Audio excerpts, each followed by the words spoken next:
అట్లా అన్నయ్య ప్రార్థన చేసి అక్కడ ఉండవాకండమ్మా, మీకు బాగా చికాకు ఉంది, ఇక్కడికి రాండ్రా, ఖమ్మంలోనే ఉండండి అని చెప్పిండు. అయితే మేము చాలాసార్లు వినలేదు, వద్దులే ఎందుకులే ఇక్కడ ఇల్లు వాకిలిసి పెట్టి ఎందుకు వెళ్ళాలి వద్దులే అనుకున్నాం. కానీ బాగా చికాకులు అవుతుండే అన్నయ్య అనేలోగా ఇక్కడికి వచ్చిన 4 రోజులకి నేను మా ఆయన వ్యాపారానికి అని వెళ్ళినాను. నేను సామాన్లు తెచ్చుకుందామని బజార్కని వెళ్ళేలోగా మా ఊడు బజార్కి వెళ్తుంటే నాకు తెలియకుండా రోడ్డుకి వెళ్ళిండు, బైపాస్ రోడ్డుకి వెళ్ళిండు. అనుకోకుండా నేను అదే సమయంలో చాలా దూరంలో ఉన్నా. అయితే దగ్గరగానే వస్తుండే వాళ్ళ కోసం రోడ్డు మీద నిలబడ్డా. ఇంకొక ఆమె వచ్చి, ఏంద్రా మీ అమ్మాయికి డబ్బులు ఇస్తున్నావా, ఊరికే రోడ్డుకి వెళ్తుర్రు అన్నారు. అంటే నేను రోడ్డుకి డబ్బులు ఇవ్వట్లేదు అక్క, అసలుకి నేను ఏది కావాలంటే అది తెచ్చి పెడతాం కానీ డబ్బులు అయితే ఇయ్యమని అని ఇట్లా తలకాయ తిప్పి ఇట్లా తిరిగేలోగా మా వాడు రోడ్ అవతల నుంచి అసలు ఉరికొచ్చే లోపల బైక్ అనేది అమ్మటే తలిగింది. అసలు ఆ క్షణంలో ఆ బైక్ తగలటంలో నా గుండె డబుల్ అయింది. అసలుకి మా అమ్మ ఎంత ఆపద తప్పించిండండి దేవుడు, చాలా ఆపద తప్పించిండు. ఇక్కడ కొంచెం దెబ్బతోటే పోయింది, టైరు బైక్ కొంచెంలోనే తలిగింది. లేకపోతే వెనకే ఇంకోటి లారీ కూడా వస్తుంది, ఆ లారీ ఆఫ్ చేయడానికి నేను రోడ్డు యువతల నుంచి అవతలకి ఉరుక్కుంటూ వెళ్ళి ఆ లారీ ఆఫ్ చేసిన. కానీ ఆ దేవుడు నామటుండు నా కుమారుడు వద్ద నుండి నా కుమారుడికి చాలా ఆపద తప్పించింది. అసలు నేనైతే బతకడనుకున్నా, ఎంతో బాధపడా. అసలు దేవుడా ఏంది నాకు ఇష్టమా, అసలుకి నేను అనుకునేది ఒకటి జరిగేది ఒకటి. అన్నయ్య కూడా ప్రార్థన చేయడానికి అన్నయ్య ఫోన్ చేసిన. అన్నయ్య అన్నాడుగా, బాగా చికాకు ఉందిరా, మీరు మందిరంలో కనుక్కోండి అని వచ్చి అన్నాడు. మందిరంలోనే కనుక్కున్నాం. తెల్లారి కల్లా కుండు కూడా మానిపోయింది. అసలు చాలా వరకు నయం. అసలు దేవుడే నా అందనున్నాడు అనుకోడు. అసలు నాకు చాలా విధాలుగా సాయం చేసిండు దేవుడు, ఎంతో గొప్ప గొప్ప మేలు చేసిండు. మందిరానికి వచ్చిన 3 నెలలకి 4 నెలలకి మేము ఆటో కొనుక్కోవాలనుకున్నాం, ఆటో కూడా కొనుక్కున్నాం. దేవుడు కృప మా అందరూ ఉన్నది. అన్నయ్య కూడా మా కోసం చాలా ప్రయాసపడ్డాడు. వద్దురా పిచ్చి, మీరు ఆడ ఉండబాకండి హుజూర్నగర్లో అని చాలా సార్లు చెప్పిండు. మేము వినలేదు, కానీ చాలాసార్లు అపవాది నుంచి కూడా మమ్మల్ని అన్నయ్య ప్రేరేపణ ద్వారా కాపాడిండు. ఈ చిన్న సాక్ష్యం దేవుడిది. ఇంకో సాక్ష్యం ఉంది. మా ఆయనకి ఒక చిన్నప్పుడు ఒక విధంగా దెబ్బ తగలడం వల్ల ఒరిపించడానికి ఒక నీరు లాగా చేరి ఇంత గడ్డలాగా తయారైంది. అది చేయడానికి వేరే వాళ్ళు అన్నారు, అమ్మ చేసినా కానీ అసలుకి ఆపరేషన్ చేస్తే ఆయన బతకడానికి మాత్రమైనా ఛాన్స్ లేదు, మీరు వదులుకోవడం మంచిది ఆయన మీద ఆశ అని చాలా మంది అన్నారు. అంటే మేము అన్నంగా లేదు, ప్రార్థన చేయించుకున్నాం, అన్నయ్య తోడి తగ్గిపోతుంది అనుకున్నాం. కానీ అన్నయ్య తోడు కూడా చెప్పలేదు ఆ విషయం. తీరా ఆపరేషన్ అయ్యేటప్పుడు అన్నయ్య తోడు చెప్పినాం, భయమే అన్నయ్య ఇట్లా జరిగింది అన్నయ్య, ఆపరేషన్ అవుతుంది, నువ్వు కొంచెం ప్రార్థనలో పెట్టానయ్యా అన్న. అంటే నాతో చెప్పకుండా ఎందుకురా ప్రార్థన ఆపరేషన్ చేపిస్తున్నావు అన్నాను.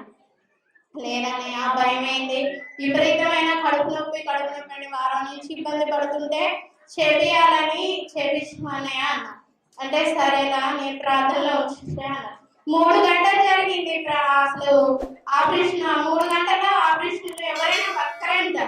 అసలు దేవుడు నాకు చాలా మేలు చేసింది, అన్ని విధాలా గొప్ప గొప్ప మేలు చేసిండు. నా కుమారుడికి ఒకసారి ఈపు మీద కట్ అయితే ఆ ఈపు మీద కట్ట కూడా తగ్గాలని అన్నయ్యతోడు ప్రార్థన చేపించి 3 రోజులకే అది కూడా తగ్గిపోయింది. అన్ని విధాల గొప్ప సాక్ష్యం ఇది. సహోదరి చెప్పిన సాక్ష్యాలన్నీ కూడా నిజానికి బలమైనది.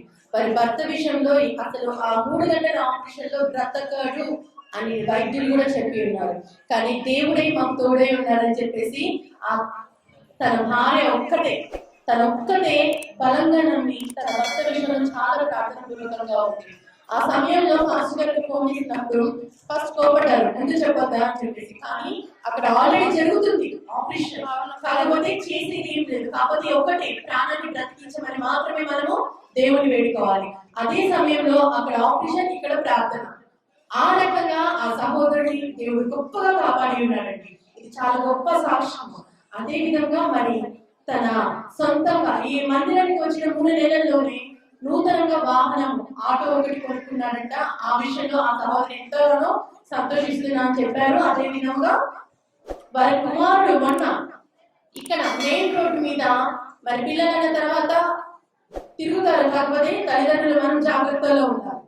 మనం జాగ్రత్తగా ఉంటేనే పిల్లలు ఆ రకంగా వెళ్ళకుండా కాపాడుకోగలరు. మరి మెయిన్ రోడ్ లో లారీ ఎంతో దూరం లేదు, ఇక్కడి నుంచి అంత డిస్టెన్స్ లోని స్పీడ్ లో వస్తుంటే మరి కొంతమంది ఆపడం వల్ల డ్రైవర్ గమనించి ఆపడే దగ్గరికి వచ్చి ఆగిపోయింది లారీ, లేదంటే అక్కడే మనం వినలేని విధంగా శోధన జరిగేది. అదే సమయంలో ముందు ఆ వెనక నుంచి బైక్ ఫాస్ట్ గా వచ్చి బాబుని గుద్దుకుంది, కాకపోతే ఇంతే గ్యాప్ తోని గీర్ కోల్పోయింది, కాబట్టి చిన్న చిన్న దెబ్బలు. టైర్ ఎక్కింది వదిన, అసలు టైర్ ఎక్కింది పూర్తిగా, కాకపోతే ఇక్కడ నుంచి వెళ్ళిపోయింది అంతే కింద నుంచి. ఆ దెబ్బలతో ఆ విషయం పాస్టర్ గారు చెప్పి మందిరంలో వచ్చి పడుకోమని చెప్పారంట.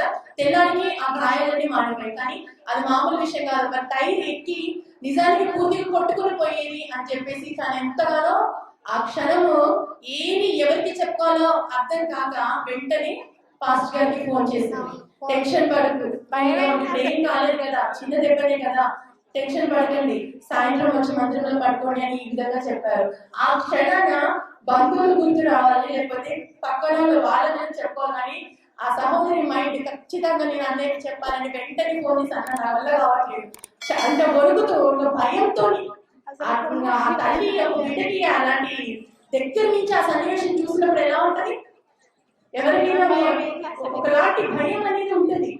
నిజంగా అది దేవుడు తప్పించిందని సంతోషము, ఒకలాంటి భయము, ఇవన్నీ కలగలుపుకొని అన్న ఏం చేయమంటారు, ప్రజెంట్ పరిస్థితి ఇది అని చెప్పగానే ఏం కాదమ్మా నెమ్మదిగా ఉండు, సాయంత్రం మందిరంలో వచ్చి పడుకోండి, ఇటువంటి చికాకులన్నీ తొలగిపోతాయని చెప్పేసి అని అన్నారు.